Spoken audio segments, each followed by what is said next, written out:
গতদিন আমরা পড়েছিলাম ঋগ বৈদিক যুগ সম্বন্ধে। আজকে আমরা পড়ব ল্যাটার বৈদিক এজ অর্থাৎ পরবর্তী বৈদিক যুগ সম্বন্ধে। যদিও পরবর্তী বৈদিক যুগ ঋগ বৈদিক যুগের মতো এতটা ভাস্ট নয়, অর্থাৎ ঋগ বৈদিক যুগে আমরা যতটা সময় নিয়ে পড়েছিলাম পরবর্তী বৈদিক যুগে আমাদের এতটা সময় নিয়ে পড়তে হবে না, তবুও কিছু গুরুত্বপূর্ণ বিষয় আছে যেগুলো আমাদেরকে দেখে নিতে হবে।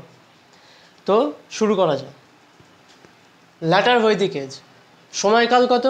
আমরা আগেই দেখেছিলাম যে পরবর্তী বৈদিক যুগের সময়কাল হচ্ছে 1000 থেকে 600 খ্রিস্টপূর্বাব্দ।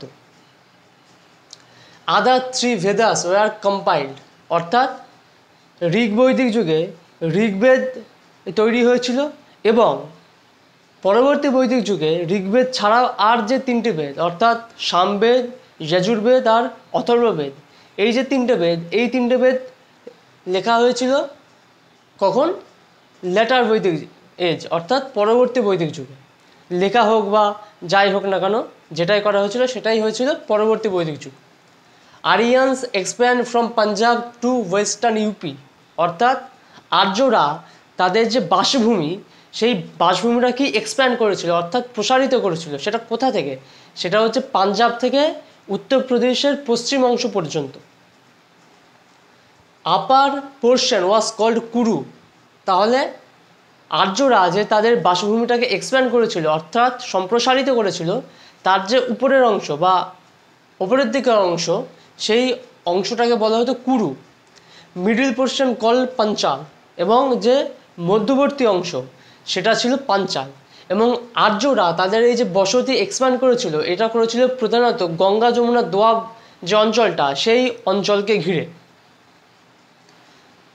Iron was used for the first time, তাহলে প্রথমবারের জন্য লোহার ব্যবহার হয় এই সময়। এগ্রিকালচার, এবার চলে আসছে কৃষিতে। It was the chief means of livelihood, অর্থাৎ পরবর্তী বৈদিক যুগে মানুষের জীবন ধারণের প্রধান যে উৎস সেটা হয়ে উঠল, বা জীবিকা আমরা যেটা বলতে পারি, সেটা হয়ে উঠল কৃষিকাজ। ব্রিহি মিন্স রাইস, অর্থাৎ সেই সময় ধানকে বা চালকে বলা হতো ব্রিহি। ইয়ভ মিন্স বার্লি, বার্লিকে বলা হতো ইয়ভ। গোধুমা ওয়াজ হুয়েট, তাহলে গোধুমা বলা হতো কাকে? গমকে। অ্যান্ড ধান্য ওয়াজ গ্রেনস, এবং ধান্য বলা হতো গ্রেনসকে। গ্রেনস অর্থাৎ যে দানা শস্যগুলো আমরা বলতে পারি, সেই দানা শস্যকে বলা হতো ধান্য। পলিটিক্যাল অর্গানাইজেশন, অর্থাৎ রাজনৈতিক প্রতিষ্ঠান। সেই সময় রাজনৈতিক প্রতিষ্ঠানগুলো কেমন ছিল বা সেই সময়কার রাজনীতি কেমন ছিল, এবার আমরা সেই সম্বন্ধে জানব।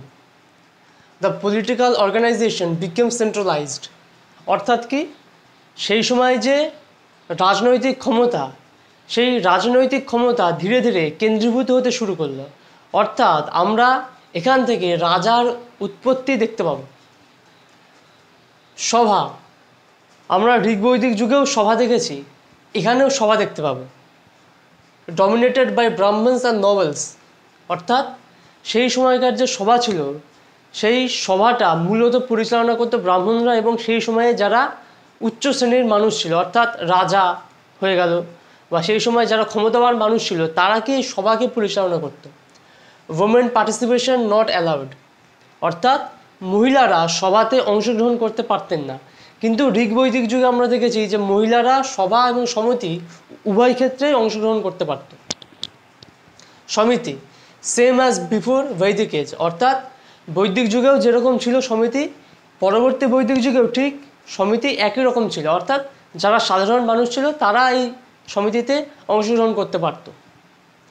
Formation of bigger kingdom called Janapadas, অর্থাৎ কি আমরা একটু আগেই দেখলাম যে কি ক্ষমতা কি কেন্দ্রীভূত হচ্ছে, অর্থাৎ রাজার উৎপত্তি আমরা দেখতে পাচ্ছি, যার ফলে কি হচ্ছে ফরমেশন অফ বিগার কিংডম, অর্থাৎ বড় বড় রাজ্য তৈরি হচ্ছে বা বড় বড় রাজবংশ আমরা উৎপত্তি দেখতে পাচ্ছি। কল্ড জনপদস, যেগুলোকে বলছে জনপদ। এর পরেই আমরা পড়ব ষোড়শ মহাজনপদ সম্বন্ধে, তখন আমরা এই জনপদগুলো সম্বন্ধে জানব। ম্যারেজ এবার বিবাহ সম্বন্ধে চলে আসছে। অনুলোম বিবাহ। অনুলোম বিয়ে কি? Man from higher caste plus women from lower caste, অর্থাৎ উচ্চ বর্ণের পুরুষ এবং নিম্নবর্ণের মহিলা, এদের মধ্যে যে বিয়েটা সংগঠিত হতো তাকে বলা হতো অনুলোম বিবাহ। প্রতিলোম বিবাহ সেটা কি? সেটা হচ্ছে অনুলোম বিবাহের ঠিক উল্টোটা, অর্থাৎ woman is from higher caste, man is from lower caste, অর্থাৎ উচ্চবর্ণের নারীর সঙ্গে নিম্নবর্ণের পুরুষের যে বিবাহ সংগঠিত হতো তাকে বলা হতো প্রতিলোম বিবাহ। রিলিজিয়ান। ঋগ বৈদিক যুগের ধর্ম সম্বন্ধে আমরা জানব। Other god like Rudra gained more power while Indra and Agni lost their importance. তাহলে কি?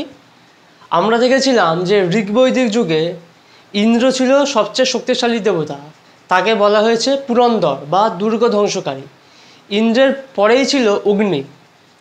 আমরা ঋগ বৈদিক যুগে ইন্দ্রকে ক্ষমতায় দেখতে পাই, কিন্তু পরবর্তী বৈদিক যুগে ইন্দ্র এবং অগ্নি ক্ষমতা থেকে সরে আসেন, অর্থাৎ তাদের ক্ষমতায় বা তাদের জায়গায় চলে আসে রুদ্র।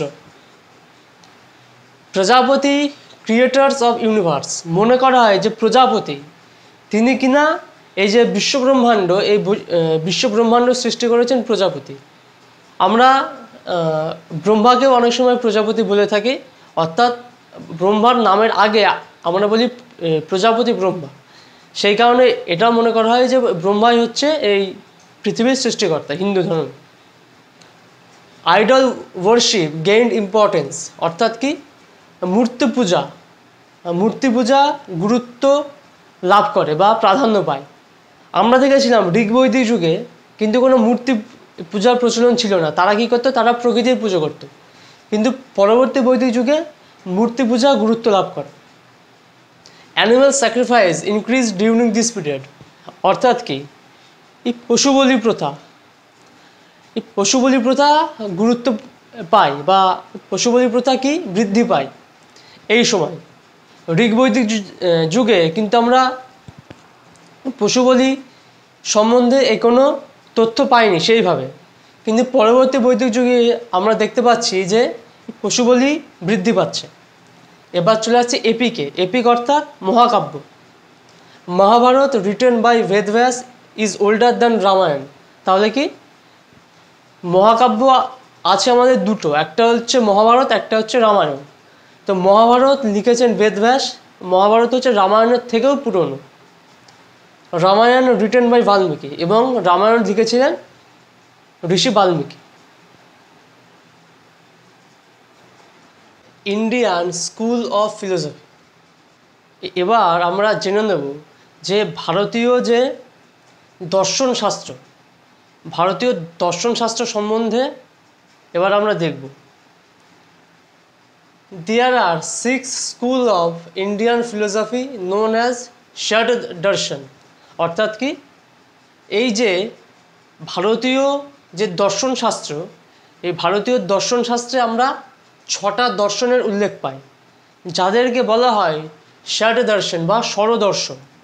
এবার এই ষড়দর্শন কী কী এবং কারা এই ষড়দর্শনের রচয়িতা, অর্থাৎ কোন দর্শনের রচয়িতা কে, সেই সম্বন্ধে আমরা জানব। প্রথমে আসছে ন্যায় দর্শন, রিটেন বাই গৌতম, অর্থাৎ কি? ন্যায় দর্শনের রচয়িতা হচ্ছে গৌতম। অরিজিনাল বুক ওয়াজ ন্যায় সূত্র, অর্থাৎ আসল যে বইটা, সেই বইটার নাম হচ্ছে ন্যায় সূত্র। দ্বিতীয়তে আসছে বৈশেষিক দর্শন বা বৈশেষিক, রিটেন বাই কনাদ, অর্থাৎ বৈশেষিক দর্শনের রচয়িতা হচ্ছে কনাদ। অরিজিনাল বুক ওয়াজ বৈশেষিক সূত্র, অর্থাৎ আসল বইয়ের নাম হচ্ছে বৈশেষিক সূত্র। তারপরে হচ্ছে সাংখ্য, কপিল, অর্থাৎ সাংখ্য দর্শনের রচয়িতা হচ্ছে কপিল। অরিজিনাল বুক ওয়াজ সাংখ্যসূত্র, তাহলে আসল বইয়ের নাম হচ্ছে সাংখ্যসূত্র। 4 নম্বরে আছে যোগ, যোগ দর্শন, মহর্ষি পতঞ্জলি। এটা অনেকবার পরীক্ষায় এসছে যে যোগ দর্শনের রচয়িতা কে? অর্থাৎ মহর্ষি পতঞ্জলি। অরিজিনাল বুক ওয়াজ যোগসূত্র, আসল বইয়ের নাম হচ্ছে যোগসূত্র। পূর্ব মীমাংসা, জৈমিনী। পূর্ব মীমাংসার রচয়িতা হচ্ছে জৈমিনী। অরিজিনাল বুক ওয়াজ পূর্ব মীমাংসা সূত্র, তাহলে আসল বইয়ের নাম হচ্ছে পূর্ব মীমাংসা সূত্র। আর 6 নম্বরে হচ্ছে বেদান্ত বা উত্তর মীমাংসা, রচয়িতা হচ্ছে ব্যাস। উত্তর মীমাংসা সূত্র, আসল বইয়ের নাম হচ্ছে উত্তর মীমাংসা সূত্র। তো এই হচ্ছে 6টা দর্শন। তো আজকের ক্লাস এখানেই শেষ হচ্ছে। এই ছিল পরবর্তী বৈদিক যুগ। যদি মনে হয় যে ভিডিওটা একটু হলেও কাজে এসেছে তাহলে লাইক করে দেবেন, ভিডিওটা শেয়ার করে দেবেন যদি অন্য কারোর কাজে লাগে। আর চ্যানেলের পাশে থাকবেন। ভিডিওটা কেমন লাগলো কমেন্টে অবশ্যই জানাবেন। দেখা হচ্ছে পরের ভিডিওতে। সবাই ভালো থাকবেন। নমস্কার।